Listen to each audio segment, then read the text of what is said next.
Mpanaraka ny pejy dia manonona ny fiadanan'i Jesosy Kristy mamirapiratra eo mivonany ho antsika rehetra. Tononona amintsika ny fahasoavan'ny Tompo sy ny famirapiratany vonany. Amen. Ny lohahevitra mba resahantsika androandro zareo dia mikasika ny sujet izay napetrako tamin'ny pejy Facebook somary kisarisary ilay izy. Kisarisary teny nasiako lohahevitra tahaka an'izao hoe fa i pasteur Mayol ve moa zany mpamasa pastora, mpanompon'Andriamanitra tsy to sa mpanao politika reto. Dia mety ve raha hoe sady mpanompon'Andriamanitra no manao politika? Tsy hay moa fa ny tena somary bato hoe mba manontany fiadanana. Zay zany ilay sujet napetrako dia ny heviny teo daholo isika tsiraray avy. Izay misy hevitra tena intéressant ho jerentsika androany. Izay hevitra intéressant zay no jerentsika hoe ny plasin'ny fanomponan'Andriamanitra sy ny toeran'ny fanaovana politika. Zay zany no jerentsika androany raha tena hoe potserina mivantana ny hevon'ny famakafakana ifampiresahantsika androany. Tiako aloha no manamarika amintsika fa hoe matoa nataoko sarisary teny ilay izy hoe pastora Mayol, tsika tsy manana olana amin'ny ray aman-dreny mpitantana ny fiangonana apokalipsy d'ailleurs manana havana akaiky mpino amin'izany fiangonana izany. Tsika tsy misy olana mihitsy, mirindra tsara ny fifanampiana ao anatin'izany resaka fraternel sy tontolo an'izany. Ary ohatsika raha miresaka ny pastora Monsieur Dedonné Andriamatoa amin'ny fiantsoana azy hoe Monsieur Mayol zany, ny mpitantana ny fiangonana apokalipsy, dia tsy misady rese aminazy. Zay ny tena zava-dehibe zay. Tsy misady rese aminazy tsika fa misady rese amin'ny resaka tontolo-pahalalana araka ny sujet apetratsika hoe politika sy fivavahana. Dia eo sika zany no midikotina amin'ny resaka, fa tsy miresaka vie privé an'olona tsika, tsy miresaka fiainan'olona isika. Fa ny tena zavatra ho asongaditsika dia resaka fiainana mandrakizay, vie éternelle sy ny hevi-petrin'ny Satana. Ety amin'ity zao tontolo zao ity zany no itondrantsika famakafakana. Fa ny zava-misy moa matetika ny ankamaroan'ny olona dia se sentir foana izy susceptible, zany hoe tonga dia mana rehefa miresaka sujet tokony hivelatra ao anatin'ny antsoina hoe esprit ouvert tahaka amin'itony isika. Eny ary raha lasirana-bavy, politika sa fivavahana, afaka miaraka avy ny politika sy ny fivavahana. Mpitondra fiangonana zany hoe tokony hiditra sy hitsabaka amin'ny raharaha politika, ny olona mpanao politika ve tokony hijanona sy hitsabaka amin'ny raharaha-pihavanana manahoana ny plasin'izany olona izany eo anivon'ny herin'ny filazantsara sy ny fiainana mandrakizay. Dia izay no dinihetsika an'io. Fa mitady-dalana hitondrantsika azy dia hoentitsika miaingy à travers ny fandraisanareo anjara. Dia tsy inona izany fa ny commentaire réponse anareo par rapport amin'ilay sujet novakiko teo hoe Mayol ve reto Andriamatoa Mayol ve mpitariky ny apokalipsy ve mpanao politika sa mpitondra fivavahana sa afaka miaraka marina hoe ny politika sy ny fivavahana. Iroso asika avy hatrany dia intéressant ny valiten'ny zoky rahavavy lalasoa raha lalarivelo. Mialatsiny fa tsy maintsy tonoko le anarana tonona amintsika rehetra fiadanana, tonona manokana amin'ny sœur lalasoa mipetraka ao Allemagne izy izy dia mahafinaritra ihany koa ny miara-mitafa aminy satria izy dia manana idée be da be mihitsy ny lafin'ny fiainana na ny lafin'ny ara-panahiny ihany koa. Dia misy échange tena hoe crédible avy amin'ny mpanompon'Andriamanitra zoky vavy. Mosesy Abrahama ozy, Mosesy Abrahama koa ane ozy izy nanao politika, nitarika ny firenena jiosy sy hebreo ary tsy izany nanamafy an'izay fa misy namana hafa namaly tahaka an'izay famalina zay ihany koa fa ny asa ary zareo fa tsy nibaibaiko nanambon-drakotra sy ampahafolo-karena fotsiny le hoe fa ny asa ary zareo zay no hitondrantsika fanazavana voalohany aloha avetrika mamaly an'le hoe i Abrahama sy Mosesy nanao politika tena ny asa tokoa ny vahoaka hebreo tena ny asa d'ailleurs izy any amin'ny bokin'ny Exodosy andevon'ny Farao andevon'ny Egyptianina ao anatin'izay fanandevozana zay de ny asa ho an'ny firenena Egyptianina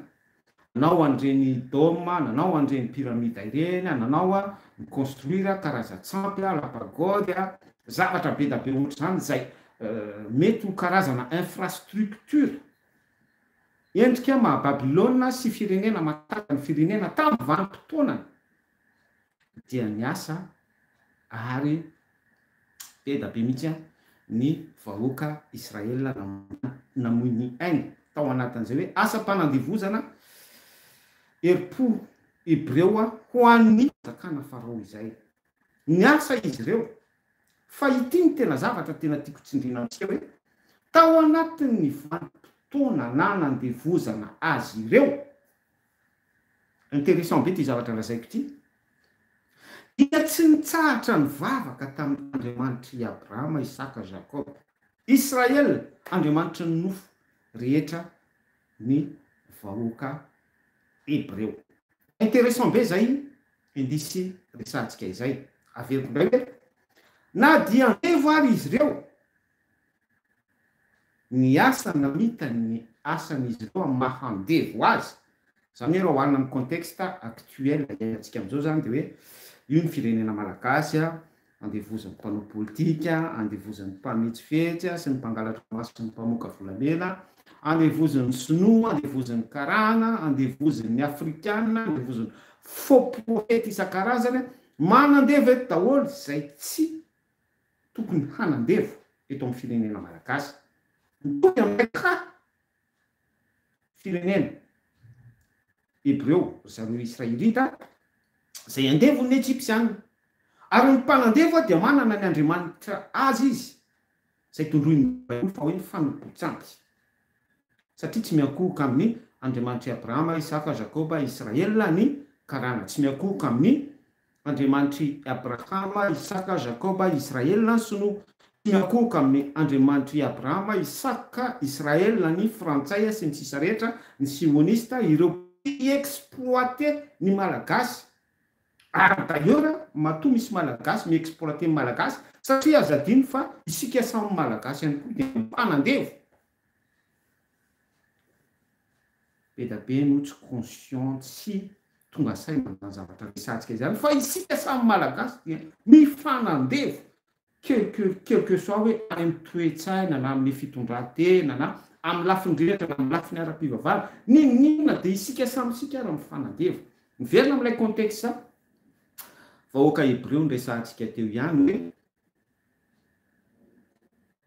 ny vahoaka hebreo nandevo azy izy ireo dia ny asa. Zay le point important be asongadiny sœur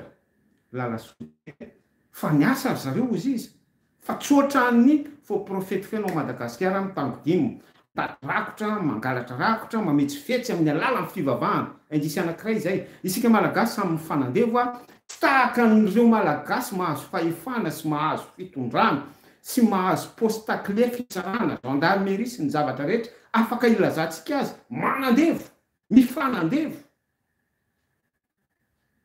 fa tena misy lay unité union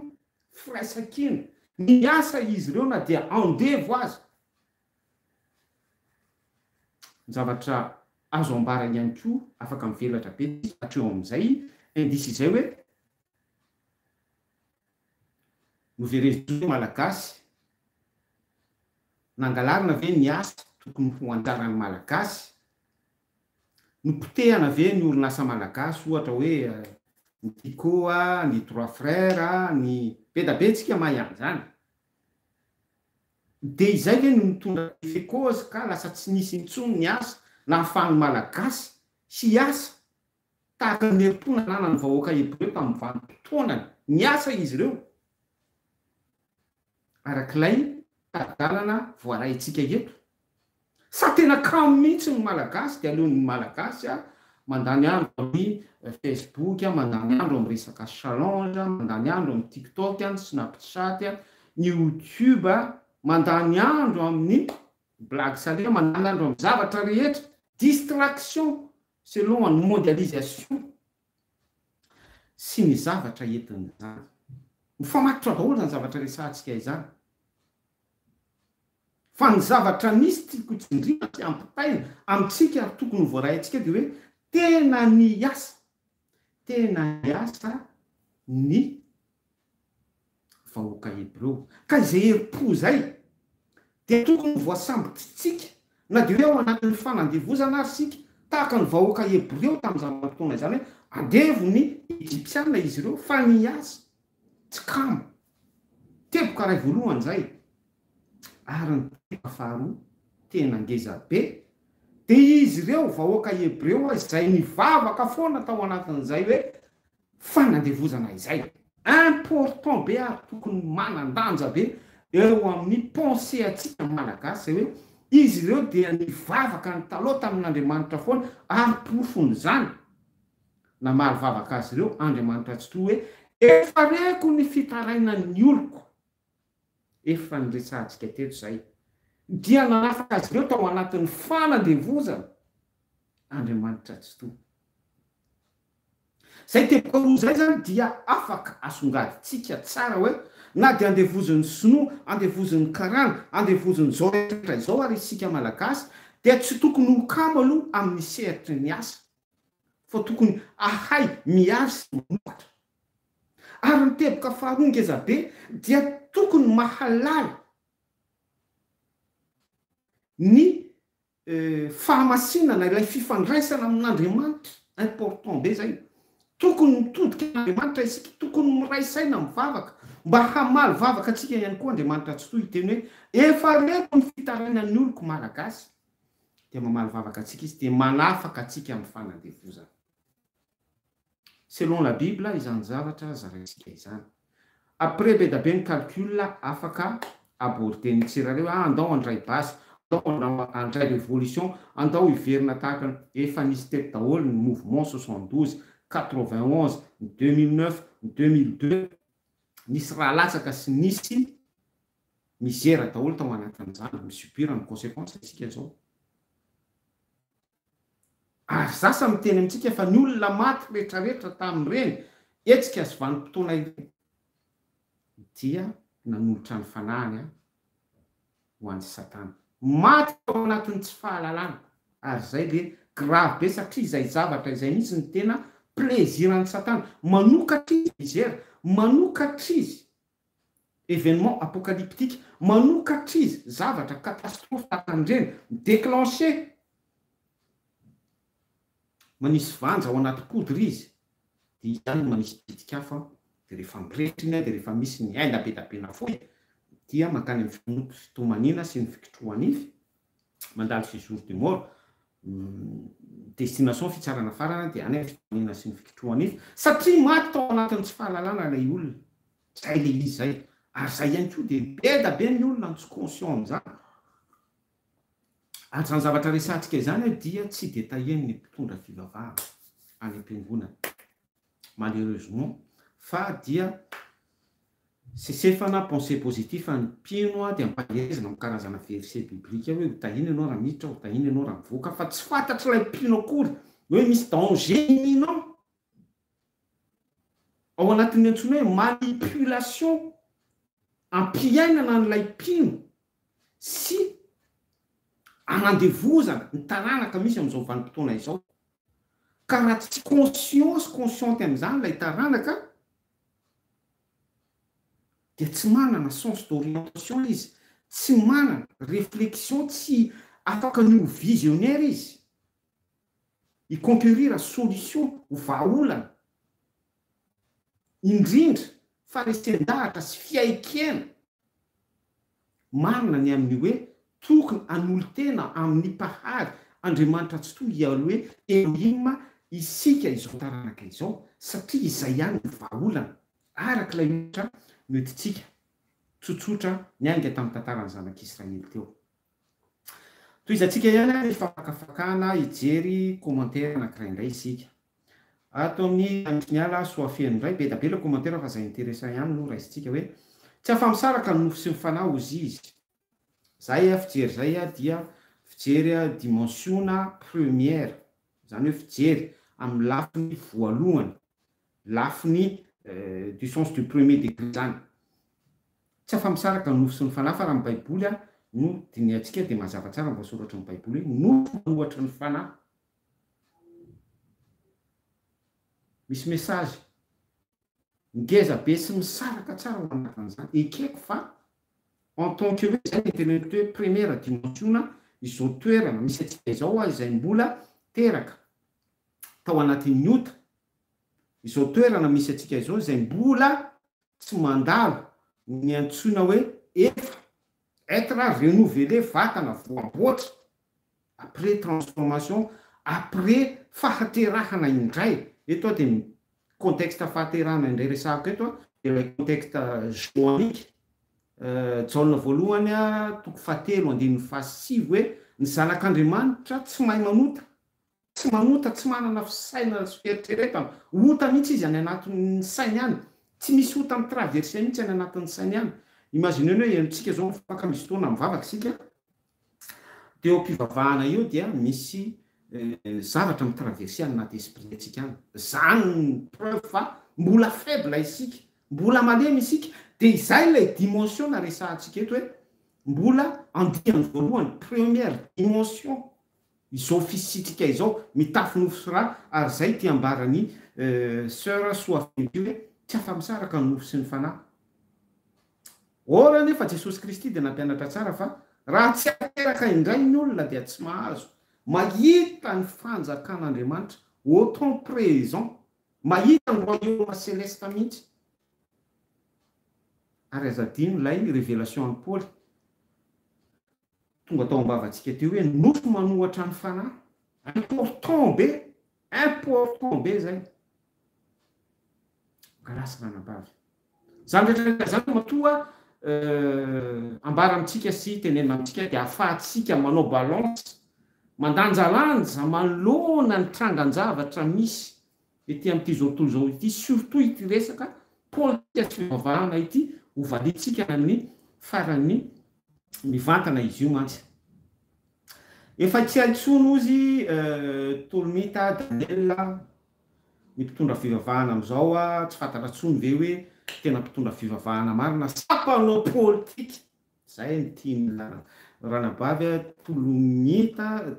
Daniel rahalahy tenenina eo. Ary zay ihany koa dia manana an'izay doty izay ary tsy doty fa tena hoe zavatra hitako mihitsy amin'izao vanim-potoana izao dia politizena daholo ny zavatra rehetrarehetra. Hatramin'ny resaka fivavahana dia lasa politika, ary ilay politika dia resaka business, resaka tombotsoa. Zay ny tena définition an'io politika io. Ry zareo andrefana ry zareo nordista, ry zareo namorona an'ity domaine politika ity misy ny antsoina hoe kapitalisme, ny demokrasia, ny socialisme, mitovy daholo ny olona rehetra. Ny demokrasia malalaka, liberté, égalité, ny fraternité zay afaka nampitsika azy sy ny sisa rehetra. Rivotra politika afaka amaritanao anazy.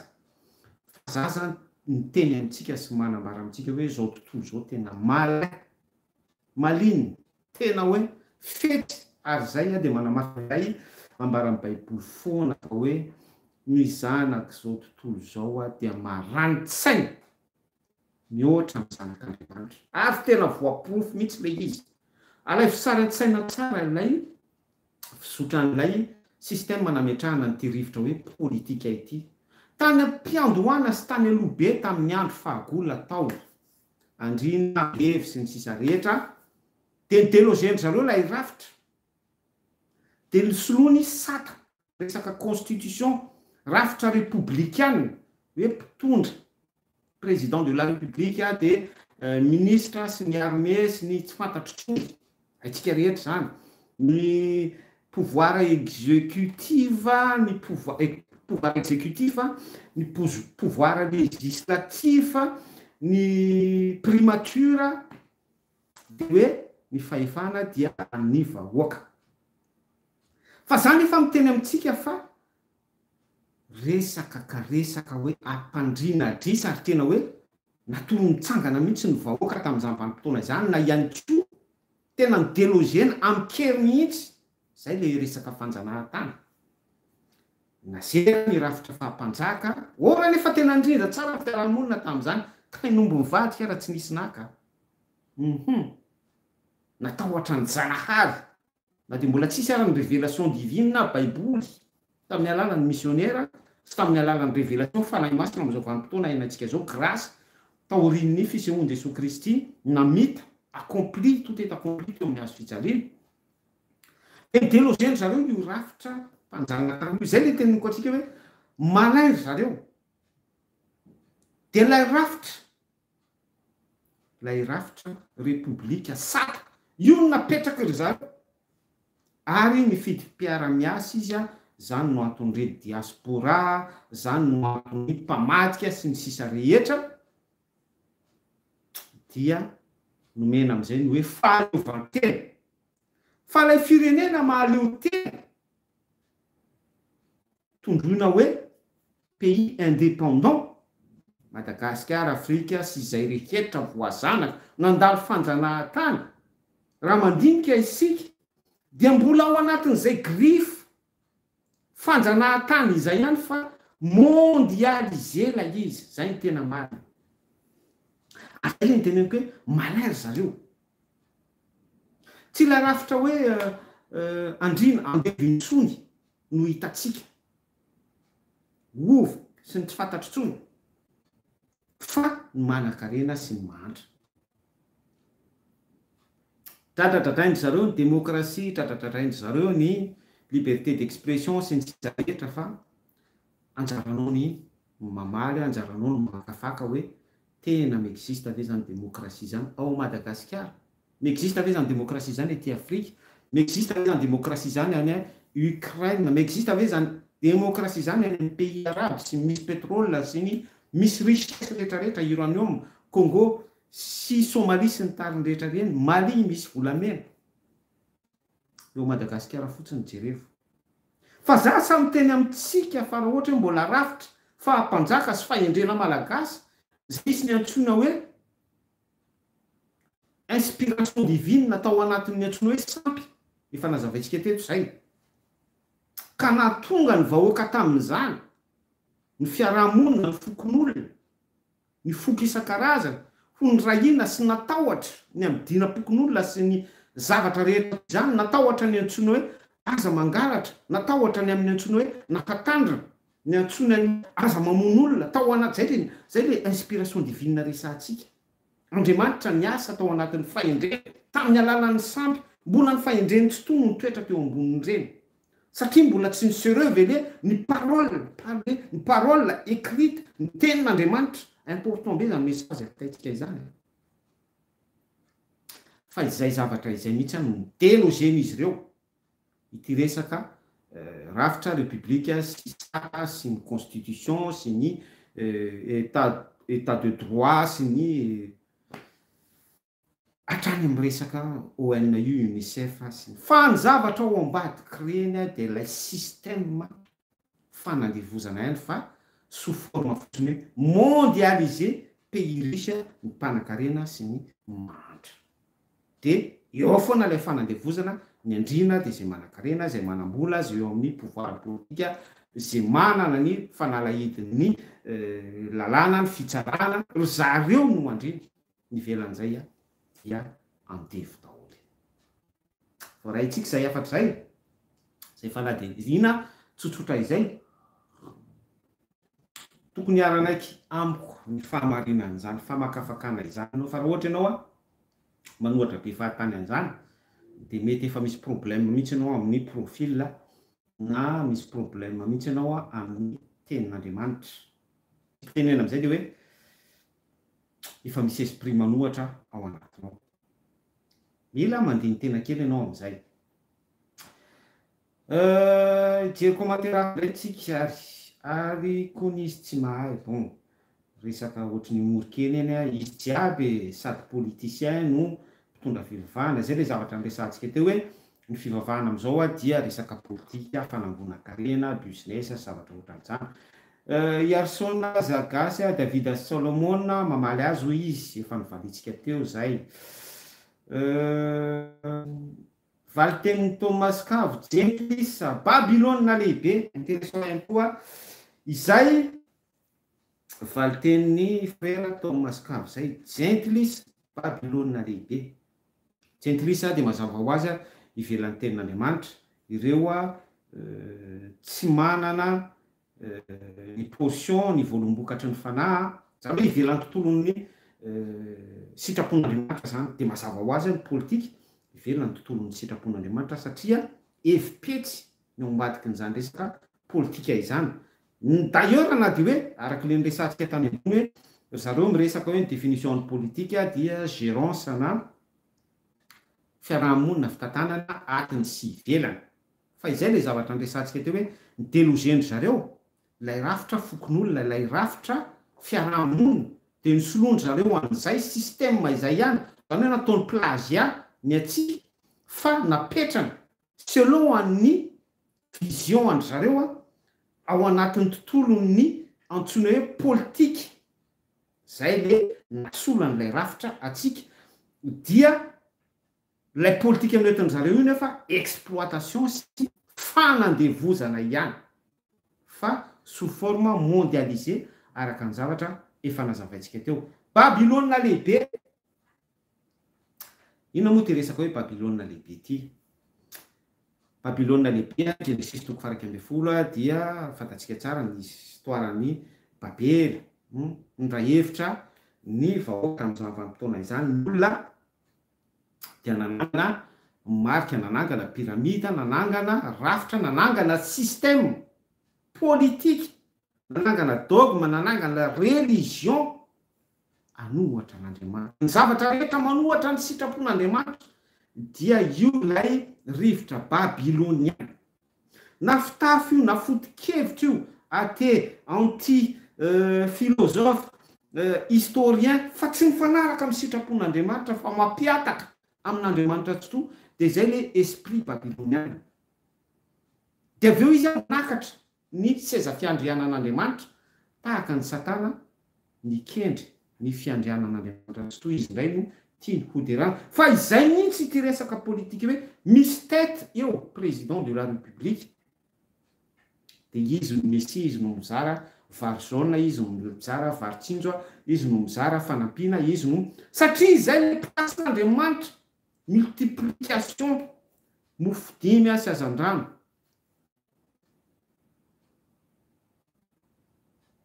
Image mifampitohy izany zavatra resantsika izany. Ary raha detay isika ny amin'ny zavatra misy etin'ny rivotra politika ankehitrio, ny amin'ny resaka culte de personnalité, ny amin'ny resaka fitsarana, ny amin'ny resaka lainga, ny amin'ny resaka fakanany toeran'Andriamanitra tsotoa amin'ny alalan'ny hoe mpanafitra, mpamonjy, Messie. Latsakofidiana sy ny sisa rehetra propagande ary plasy ny filazony tsara mifampitohy daholo zany zavatra resantsika izany. Manambara n'ity zavatra resahany Thomas Cave hoe Babylone lehibe. De toy izatsika ny fanazavana fantatsika i Roma sady fanjakana ao anaty fanjakana italiana Italie i Roma no sady fiangonana siny amin'ny mpino katolika. Zany hoe mifangaro hoe io misy ampanjakana de misy fototra institution religieuse grave be zany. Zay le Babylone. Satria mifangaro lay rafitra fanjakana politika sy lay rafitra fivavahana kristisy babela mélange toy ny hoe mayonnaise zany zavatra resantsika izany fa avetavetana be eo anatrehan'Andriamanitra izany ary efa manomboka mamaly tsy kelikely amin'izay tsika ary tena marina ny tenin'ny frère Thomas Cave eto hoe Babilôna lehibe hoe matoa pasteur anankiray mijabaka amin'ny resaka politika hoe manino ny pasteur Mayolina no hitanao miditra any amin'ny fivorian'ny antoko-panohatra tao daholo ry Stenia, tao ry Norbert Lala Ratsirahonana, Andriamatoa filoha teo aloha Marc Ravalomanana sy ry sotenan'ny Hery Rajaomampianina, Hery Rajaomampianina tena mihitsy sy ny sisa rehetrarehetra tao daholo.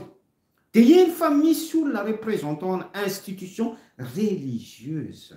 anankiray dia tsy izay zany fa i pastora Mayolina manome incarnation, manome image an'ity zavatra resahan-dalahy Thomas Cave ity hoe Babyloniana lehibe.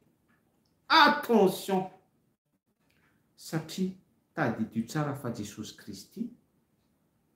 rehefa notsarainy Pilato izy Jaona 7:20 dia nanambara mazava tsara izy ny fanjakako tsy avy amin'izao tontolo zao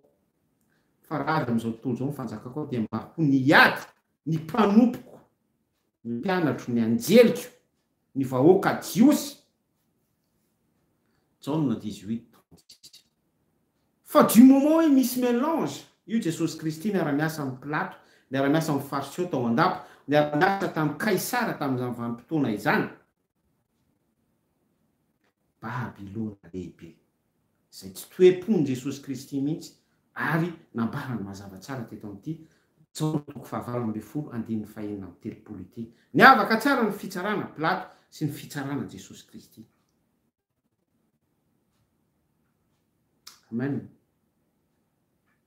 Dia izay hoe Babilôna lehibe izay ry havana dia manome endrika ny tarehan'ny firenena malagasy amin'izao vanim-potoana rehetratsika izao. Azavaiko, io misy mpitondra rafitra androm-panjakana politicien, ilay idéologien ilay rafitra fiarahamonina fa endrena malagasy no resahantsika teo. Dia io mpitondra io ao anatin'ny système mondial, zay ilay politika izay, babela, babiloniana lehibe ny Genesis 1:20 no resahantsika teo hoe ao daholo ny foto-kevitra rehetra izao tontolo izao, miray hevitra amin'izany izao tontolo izao, fa lay tena fasy, lay tena lafy rehefa dinihana sy jerena dia manohatra ny sitrapon'Andriamanitra, intelligence artificielle, ny resaka mondialisation, ny resaka démocratie, ny resaka dogme socialisme, ny resaka laïcité de l'État, ny zavatra rehetra izay mivoaka amin'ny rafitra izao tontolo izao. Io dradradradraina fa hoe État araka ny saka iraisam-pirenena sy araka ny constitution sy manaja ny rafitra démocratique sy ny droit de l'homme io dia rafitra babiloniana zany miray hevitra izao tontolo izao amin'ilay rafitra politika mpitondra ary zay tsy ao anatin'izay sy ny vahoaka entina hoe rafitra démocratika dia mitsangana ny lehibe satria izay ilay système mondial, ordre mondial napetraka hanoerana an'Andriamanitra sy ny sitrapon'Andriamanitra hampiatahana izao taranaka izao amin'ny sitrapon'Andriamanitra.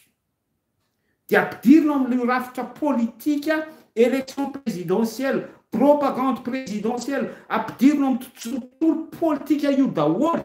rehefa firenena ka izay firenena tsy miditra sy mandray anjara amin'io ary miaraka amin'izay dia ampanikena ny LGBT, ampanikena ny fanambadiana sy ny vavy, ampanikena ny zay tsy tokony ampanikena sy zavatra mifanohatra ny sitrapon'Andriamanitra rehetra. Hitanareo fa mihitatra hatrany ny fanazavantsika sy ny famakafakatsika. Dia izay firenena tsy manaiky an'izany dia hiara ny pression sy hiara ny tsindry azo lena sy hiara ny fanilitina isy fanafiana mihitsy ho an'izany firenena izany, isy fanapotehana mihitsy na akolaka na mivantana, zany zavatra misy zay ilay demokrasia tsindriana sy voizina izay ilay rafitra politika hijabahan'ny pasteura mipartisipe amin'ny izay famokarana izay izay pastora tafiditra ao anatin'ny antsoina hoe politika. Zavatra nampanahimpiavana dia nandinika zao tsika tamin'ny tantarany 2002 dia ny président teo aloha mitsaraka tamin'ny rahan'ny FFKM dia ny FFKM koa satria ainsi de suite tsy asiko dia taintsony dia filoha-lefitra tao ny tsy tokony filoha-lefitra lay FFKM nanisy porte ouverte dia ny fangaro amin'izay ny resaka politika sy ny fivavahana ary tsy nijanona hatreo fa mitohy amin'izao vanim-potoana iainantsika izao dia ny mpitondra amin'izao indray manana faux prophète be da be izy nanomboka tany amin'ny Joana atraty amin'ireo Afrique du Sud manao exil be da be ao Madagasikara ireo faux prophète à gauche, faux prophète à droite miaraka amin'ny tsara sy ny tatandraza malalaka eny amin'ny arabe manao zay tiany atao ao anatin'ny tontolon'ny diversion sady ao anatin'ilay politika foana izany. Fampiatahana ny taranaka amin'Andriamanitra tsy to ary fametrahana n'ilay esprit enina amby enimpolo sy eninjato lelanota. Zany daholo rahalahy sy ranabavy anao ambadika izany zavatra zaraintsika izany ary tena ivony zavatra resantsika teo ny pastora ve dia tokony handray anjara amin'ny resaka politika. Taitsika teo noho nijanona i Thomas Cave Babyloniana lehibe ary ohatra nisy relation matitra tamin'ny Russie izy io zay sa ahoana pastora Mayola hono tsy fantatro zany viblian zany possible satria tsy foi indray mandeha ny lehilahy ny apokalypsy no tiaka fitondrana fa taditsika ny tamin'ny 2013 dia tao anatin'ireny nefa nisy ny antsony hoe somary ezaka tao anatin'ny hoe manipulation de masse tamin'ny alalan'ny propagande tamin'ny alalan'ny prophétie biblique hoe za dia président dia ny rahantsika nahita moa ny vokatra ary nrotsaka président lehilahy dia mbola tsy lany ihany koa. Efa nisy fanambarana tsika tamin'izay hoe ny lehilahy dia businessman izy ary amin'izay hoe ma businessman azy izay dia visionnaire izy zay le hoe visionnaire zay dia mijery lavitra izy zany dia rehefa namorona ny fiangonana apokalypsy izy dia hita ny firoborobon'ny mpino apokalypsy hoe tamin'izao taona ohatra tamin'ny 1980 folo ny mpino dia 82 lasa 1000 dia 85 lasa 100 000 dia niainga tamin'izay ny fitsirina tany anatin'ny fisainany sy ny fieritreretany visionnaire izy hoe raha milotsaka président zany dia efa rakotra apokalypsy Madagasikara possible lany ora nefa rahantsika mahalala ihany koa ny transparence any amin'ny fifidianana mety Madagasikara zareo samy mpanao politika ihany koa fanjakana miady an-trano ozy ozy ny soratra masina tsy maharitra Jesosy Kristy no teny an'izay dia izany no zavatra iainantsika somary fanazavana kely fotsiny any amin'izay parcours monsieur Dieudonné Mayola izay zavatra nambarantsika izay. Inona indray no ambarany confort aina BOS ato ianao manao pub io no anontaniako ianao ve mpitsara sa inona fa atao makalitoeran'Andriamanitra foana manakina sy manenjika mpanompon'Andriamanitra foana mba mamaky tsara baiboly fa mamenatr'olona ianao io ny baiboly no maly io question be nao dia hazava aminao ny valiny rehetra DF égale la devoly fa valiny kristiana vo jery koa azy manana problème amin'ny profil le ramsehito ianao io ve izy mpitsara sa inona fantatrareo za ve mpitsara zay na za mpanompony masoa mpanompon'Andriamanitra tsy totsotra ihany zay tokony ambarako aminareo ihany zay tokony ambarako aminao ihany raha la confort aina BOS no ambarako rehefa voalazako aminareo zay tokony ambara dia ampiady ilo fanosorana izay manakinao ny dia manenjika mpanompon'Andriamanitra foana tsy haiko aloha tsy haiko hoe nareo manana fijery amin'izay fa miverina amin'ilay zavatra nambarako teo foana hoe ny azy zay tokony ambara fotsiny no ambarako dia interprétation an-tsiraray hoe mpanakiana ve sa mpitsara sa mpanenjika mpanompon'Andriamanitra sa tsy fantatro tsy haiko zay interprétation an-tsiraray ihany an-tsiraray zany tsy mampiova ny visionko zany tsy mampiova ny fahendren'Andriamanitra apetrany anatiko zany tsy mampiova ny pejy dilolo fanosorana zany fa milaza ny sitrapon'Andriamanitra foana isika amen. Ny any Bruno Zakenina Malaky Malaky Zakenina tsy ratsy ny anarana sady makapahafolo-karena koa bon apokalypsy moa vavatantsika rehetra fa ao anatin'ny rafitra apokalyptika zay resaka apafolo-karena zay tsy tia asika to commentaire angambany am'izay fa rehefa misy fotoantsika dia ho azavaintsika eto ny resaka apafolo-karena ny any Sabina lalamandimby vehivavy ny tenanao fatarina betsaka pastera mpanao politika mpaminany ary izany ny ampilamanao no ataovy samy mandray andraikitra ny tenanao fatarina ozy ny tenako efa fantatro tsy de tedahiko amin'ny madame Sabina hoe ina mo za manahoana ny tenako sy ny sisa rehetra betsaka ozy ny pastera mpanao politika oui ny mpiandry niakatra teny Ambotsirohatra navadrava-baraza teny amin'ny radio teny Anosy le nresahantsika teo pastora Tsaramea Romayola manao politika oui tena betsaka tompony faux prophète ny mpaminany manao politika daholo satry resaka mamona tsy adalakory ny baiboly ny teny hoe tsy mahay manompotompo roa ianareo andriamanitry ny politika sa andriamanitry Abrahama Isaka Jakoba Israel raha ohatra hoe nareo miteny an'le hoe Solomon sy Davida dia mpanao politika azavaiko tsara fa ny contexte nisy Solomon hatreo amin'ny Solomon mpanjaka Davida ireo rehetra mpanapaka tany aloha tany tsara laza ny finoana dia nisy vision an'Andriamanitra ny amin'ny fanjakana tsy manam-pahataperana fa tsy fanjakana terrestre akory ilay resaka eto fa ny amin'ny fanjakana mandrakizay tepoly ho atsangana amin'ny alalan'ny fokony Joda avy amin'ny Davida dia amin'ny alalan'i Jesosy Kristy ilay mpitaritafika sy antsoina hoe lioan'ny Joda izay la vision an'Andriamanitra resaka vie éternelle fa rehefa niseo Jesosy Kristy tout est accompli rehefa ny se révélé ny tena tonga no fitanay ny voninahitra ozy ny mpianatra dia tsy nisy mpanjaka sy mpitarika vahoaka Hebreo izany tsony tompoko mitondra firenena sady manompo an'Andriamanitra ary fanampin'izay fanazavana izay dia mazava ny tenin'Andriamanitra hoe fanjakam-pisorona sady mpanjaka no mpisorona dia ilay sady mpanjaka no mpisorona dia ny misy mpanjaka Jesosy Kristy lioan'ny Joda nisorona tao an-danitra tao nisorona teo amin'ny hazo fijaliana nandevina ny fahotako sy ny fahotanao izay préfiguration an'izay no raha tsy fantatro raha voaray anao ara-panaza ny zavatra resahako zany sady mpanjaka ianao no mpisorona ianao la isorona tahaka ny soronan'ny Jona bokin'ny apokalypsia tao an-danitra tao nanomezana azy ny révélation ny amin'ny bokin'ny apokalypsia napahitana azy ny zavatra rehetra ao an-danitra tao ny amin'ny zavatra tsy maintsy ho afaingana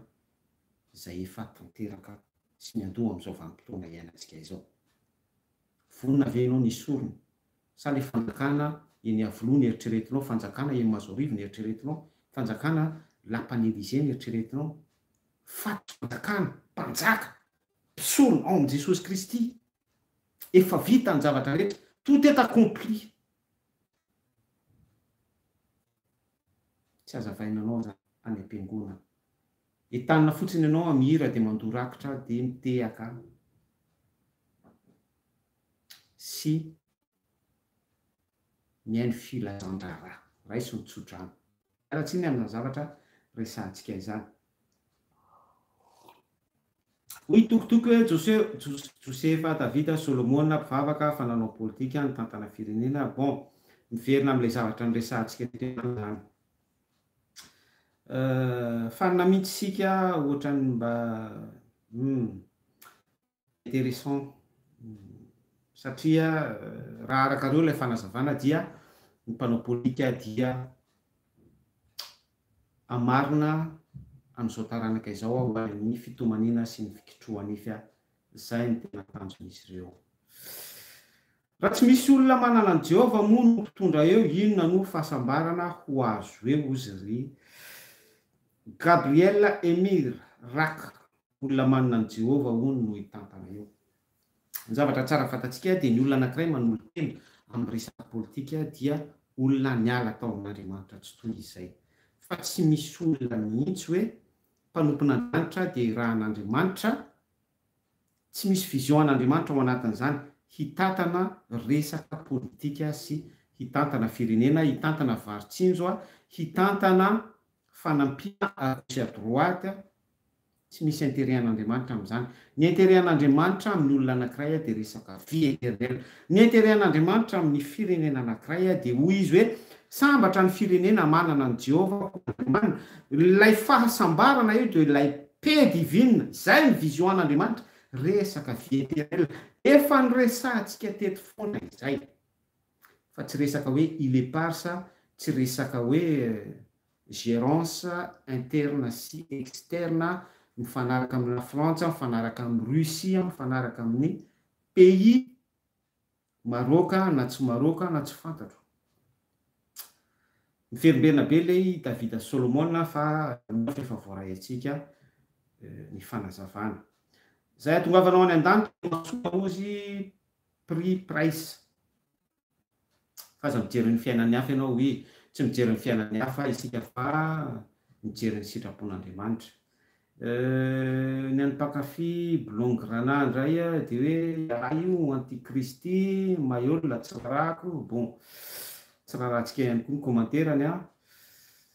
misaotra ny amin'ny fanontaniana ozy Rodrigue Sala, azo atao tsara sady tokony sady mety tsapola misy izany mpanompon'Andriamanitra, tsy mbola misy an'izany mpanompon'Andriamanitra tsy nanao politika izany angambany. Zay zany ny fijery ny ajaina ny safidiny. Fa hoy izy hoe azo atao tsara fa selon la Bible dia interdit ao amin'ny fahendrena masina. Izay valitsika ataontsika conclusion any amin'ny farany mivantana hoe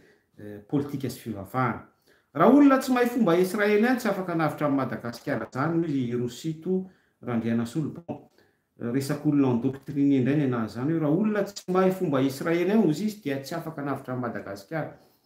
D'ailleurs olona tsy mahay ny culture gasy, tsy mahay fomba gasy fa israelien indray zany ohatrany hoe comorien no atsoinao hanavitra amin'ny Madagasikara, na ohatra ihany koa hoe sinoa zany no messie hanavitra ny Madagasikara. Ohatran'izay le Jean-Marie ka izy moa endoctriné be amin'ny doctrine Israël, fomba jiosy dia zay mahatonga ny valiteny ohatr'izany. Bon, à côté de la plaque ihany koa izy. Standard hono, tout terrain. Misy politika ratsy, misy politika tsara ozy fararakotovao. Avy hatrany dia tapahako zay misy politika tsara, misy politika ratsy. Ny politika dia ratsy, ny zavatra rehetra dia ratsy. Ira ihany ny zavatra tsara dia Andriamanitra ihany ny tsara, satria ao aminy misy vie éternelle. Zany hoe velan'ny resaka vie éternelle dia ratsy avokoa. Ka raha miteny zany hoe fararakotovao hoe misy politika tsara, misy politika ratsy, dia ao anatin'ny tontolon'ny ratsy ny politika. Na dia afaka pozitivena ary izy andrindrana fiarahamonina ao anatin'ny politika, ohatra hoe misy ny lalàna ho an'ny mpangalatra sy ny sisa rehetra, misy an'izay ao anatin'ny Baiboly. Fa izay no manazava sy manatsikafina amintsika fa tazo ihany fahendren'Andriamanitra avokoa ny Baiboly fa samborin'ny Satana ary ahodiny ho amin'ilay système ny théologienne, n'ilay inspiration divine nazavaintsika tany am-piandohana, nahafahan'izy ireo nametraka ny rafitra politika amin'ny maha-politicien azy ireo, ahafahana mifikitra sy mitazona manasongadina n'ilay tombotsoany amin'ny maha-politicien azy, maha-businessman azy. Dia nitohin'ilay commentaire hoe azo atao izy atao satria tsy mifanipaka velively amin'ny sitrapon'Andriamanitra. Efa nazavaintsika teo zay fa ny politika tsy mifanohatra amin'ny sitrapon'Andriamanitra dia hatreo amin'ny testamenta taloha ihany fa rehefa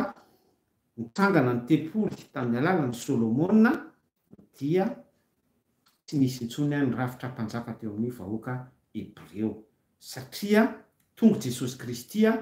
dia Jesosy Kristy ilay tompony tompo, mpanjaka ny mpanjaka. Zay ilay rafitra institution divine fa tsy institution terrestre ity politika resahan'ny olona ity eto hoe tsy mifanipaka velively amin'ny sitrapon'Andriamanitra. Ny politika rehetra amin'izao dia manipaka sy mandaka ny sitrapon'Andriamanitra daholo.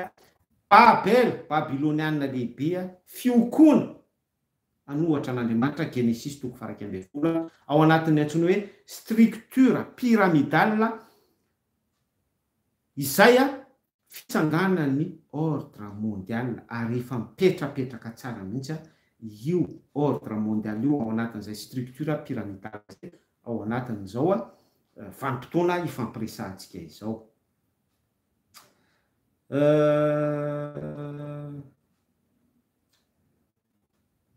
Bon, Davida ihany koa mbola commentaire miverimberina be da be le commentaire ato ho faranantsika angamba fa lavitra dia lavitra ny ora. Solora Andriamora, définition politika ozy dia fitantanana fiarahamonina. Efa niresahantsika teo zay, efa nazavaintsika teo zay. Sœurs sy frères, amin'ny tianantsika azy dia amaky teny soratra masina isika par rapport amin'ity resaka hoe politika sy mpanompon'Andriamanitra ity. Ny Timoty faharoa toko faharoa andininy faefatra no ovakitsika. Timoty faharoa fantatsika hoe izy Timoty mpianatry Paoly élève élite tamin'ny ositra sy ny fatakarana ny mysterin'ny vie éternelle bien encadré satria Paoly apôstôly ilay nanana ny vatana kristika no mpanazava azy teto éclaireur. Tsy izao intsony velona hoy Paoly fa Kristy no velona ato anatiko. Ary ity Paoly apôstôly ity no tena hoe formé an'i Timoty zay raha afaka raha ataontsika fitina ilay izy. Fakitsika amin'ny anaran'i Jesosy Kristy ilay Timoty faharoa toko faharoa andininy faefatra. Ny miaramila manafika dia tsy mba misy maningo tena amin'ny raharahany fiainana izao mba hahafaly izay efa nifidy azy ho miaramila. Dia raha valitsika zany ny mpiba hoe pastora Mayolina ve, ry tsara me ve, ry pastora Andriamanjato Risara ve, ireo mpanao politika be da be sady mpitondra fivavahana ireo. Ilay politika dia tsy mijanona amin'le resaka gérance na firenena ihany fa hatrany amin'ny politika na dime sy ny politika na business isan-karazany, ny 4x4 ny V8 ny jet privé ny hélicoptère fandraisantsika teto daholo zany, ny avion privé sy ny sisa rehetrarehetra ao anatin'ny tontolon'ny politika sy ny business. Ny miaramila manafika dia tsy misy soucier, tsy maningo tena amin'ny raharan'izao fiainana izao. Dia anjaranao mamaly hoe maninona ry tsaratsara no midiny eny amin'ny 13 mai, maninona ry tatandraza no migaoga hoe za apôstôly tatandraza iraka solon'i Kristy dia manomana tsy misy fepetra an'Andriamatoa Andry Rajoelina, maningo tena amin'ny raharan'izao tontolo izao. Dia valio ny fanontaniana any am-pona ho any aiza hoe ny plasin'ny Mayolina sy ny namany rehetra. Raha soantsika rehetra tianao Jesosy Kristy. Saotra tompony amin'ny fotoana mbola nafahanay nitondra fanazavana tsotra androany indray teo ambany fiainao sy fitantananao ny resaka politika sy ny tontolo mpivavahana. Mamparanay aoka ianao anazava aminay foana ny sitraponao ahaizanay mamantatra manisa ny angalay sisa. Aoka izay omalina ary omeo ny ositry ny fanahy masinao amantaranay ny tsara sy ny ratsy, anavahanay ny politika amin'ny fivavahana. Ary aza vela ho voasarotry ny olona mpikirakira sy mpilalao fanahan'olona sy mpamery mpanary amin'ny dogma sy doctrine ny politika izay Jesosy fa tazony ary ianao ny tompono miay anay amin'ny androm-piainanay sisa rehetra ahafahanay manana faharetana sy fahononan-tena ety amin'ity zao tontolo zao ity. Manampianay, miarovanay, tehirizy izahay ary oka izahay isokatra feno hatrany amin'ny fahafantarana ny tontolon'ny sitraponao. Esoro ny sakana sy ny blocage rehetra, tsy ahafahanay migote ny herin'ny filazantsara, tsy ahafahanay manandrana ny mofonay, tsy ahafahanay mihina ny fanekena vaovao tsy afahanay manolo tena ho ateraka indray dia anao ny tompono asandratray ianao raha tsy toy amin'ny Elohima no omenay voninahitra amin'ny zavatra rehetra izay ataonay. Anaran'i Jesosy Kristy mitomboka asiany vavaka. Mirafy sao tsika rehetra. Velome, eta iny Jesosy mamirapiratra eo amin'ny voninahitra. Amin'ny manaraka indray sœur sy frère. Veloma.